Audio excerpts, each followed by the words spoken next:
There's nothing to fear but fear itself. That is, unless you fear losing all of your possessions and possibly your identity.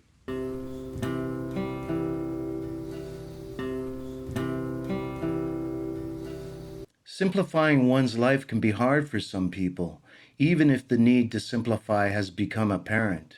For some, if they formed a strong enough bond to their possessions, letting them go can be a frightening experience. Some of our possessions can hold specific meaning and remind us of events in our lives. To do away with these objects, no matter how old or worn out they are, could mean giving away memories, or possibly even a part of one's identity. As we grow and mature, we attempt to define ourselves by how we look, think, and act, while also creating an environment that best fits with our persona.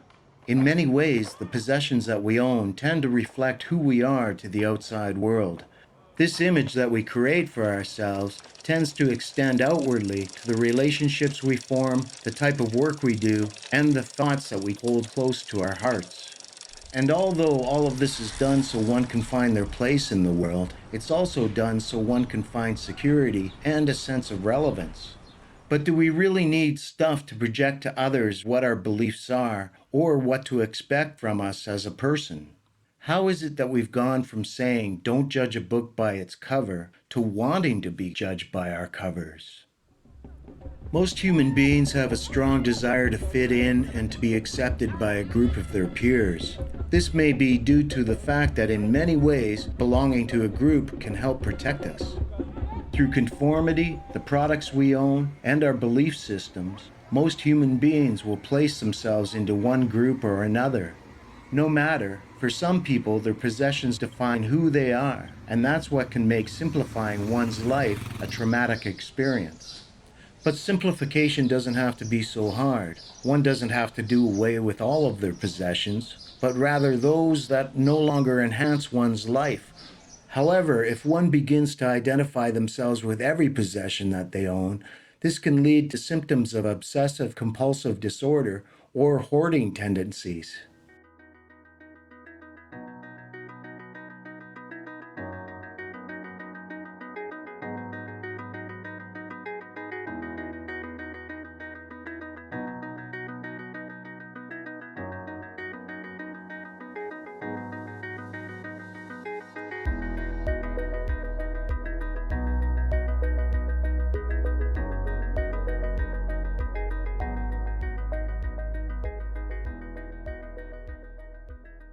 The idea of retaining possessions could also mean retaining memories of better times, past loves, or monumental events that occurred in one's life. For others, they may feel that something bad will happen to them if they let go of their possessions, or they may feel incomplete if they no longer have what they've accumulated through their life.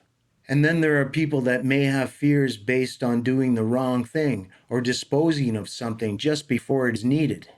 Regardless of the reasons for a person's unsettled emotions, if a person tends to identify themselves too closely to their possessions or associate their self-worth with what they own, they can eventually begin to hoard objects, retaining those possessions which they most identify with. Referred to as metathesiophobia, the fear of change can play a big part on one's emotions when they consider reducing what they own, especially if a person has formed a deep emotional bond with their possessions. Even if a possession is of no use to a person or hasn't been used in a long time, if that person has formed a unique emotional connection to it, they may feel a fear of change when deciding to discard it. Although it's not scientifically clear on exactly why fears develop, it's been reported that roughly 60% of adults in North America have a fear of one thing or another. One theory is that humans are predispositioned to fear what harmed our ancestors in the past, whereas another theory suggests that we only fear what may have caused a traumatic event in our own lives. The fear of letting go and learning not to fear change can take time. When letting go of possessions and simplifying one's life, one should take a slow approach and gradually make changes in order to strip away at their fear. By minding one's thoughts as they begin to remove the clutter from their environment, They'll soon realize that nothing will go wrong and that they're still the same person they were before they started removing the unnecessary items. With each small step, one will eventually build their confidence and overcome their fears.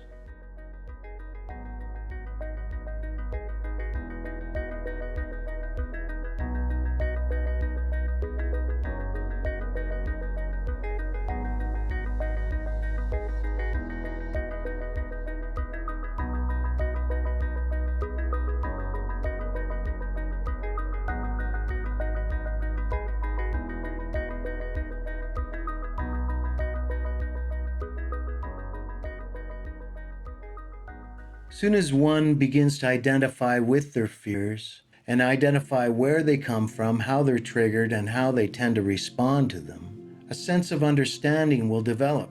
And with this understanding comes the ability to decide whether or not one is going to allow the fear to happen. For somebody who fears change in their environment, once you begin, you'll soon realize that no harm will come to you. If you begin removing smaller objects that you won't miss immediately, you'll find that your fear will dissipate. Eventually, you'll learn to live happily without all that clutter. You'll realize what kind of a financial burden it was. You'll realize what kind of emotional baggage you were carrying. The freedom that you feel once it's gone is incredibly liberating. Little by little, as you clear things away, you'll receive the reward of that freedom of mind, that freedom of choice, that freedom of space. You'll have the ability to be spontaneous, to welcome new things into your life. Well, that's about it this time around. Thank you once again for stopping in. I appreciate it.